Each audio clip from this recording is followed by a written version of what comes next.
Published 15:14 EDT, the 9th of September 2017. Updated 16:33 EDT, the 9th of September 2017. As Hurricane Irma gripped Cuba on Friday and Saturday, a CNN reporter braved the 100 mph+ winds to give a frightening live broadcast from the heart of the storm. CNN's Patrick Oppman and his team were stationed in Cape Arion and had to take cover intermittently as they rode out 160 miles per hour winds and rain. On Friday, before conditions reached their worst in the city, he took to the airwaves for a heroic broadcast where he was filmed being threshed in the face by his own clothes as the winds blew. Scroll down for video. CNN's Patrick Oppman in Cape Arion, Cuba, on Saturday morning battled winds of more than 100 miles per hour.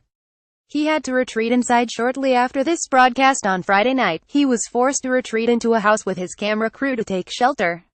Once inside, Oppman continued updating fans on Twitter. He described how the hurricane was giving Cuba holy hell and watched as waves gushed through the streets. He said he had walked on hours before. Cuba was tortured by the hurricane for hours over Friday and Saturday. Oppman continued to struggle with his clothes as he tried to deliver his broadcast. Oppman carried on tweeting through the day and night to describe the conditions. Irma made landfall there on Friday night at 11 p.m. and battered the coast and parts of the Bahamas.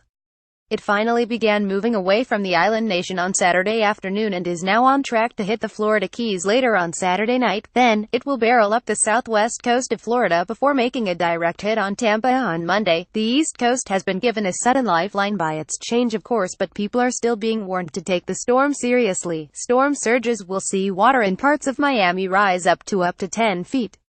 There will still be hurricane-force winds in most of southern Florida, no matter where Irma hits. An abandoned van sits in the street in Cape Arion in Cuba on Saturday afternoon.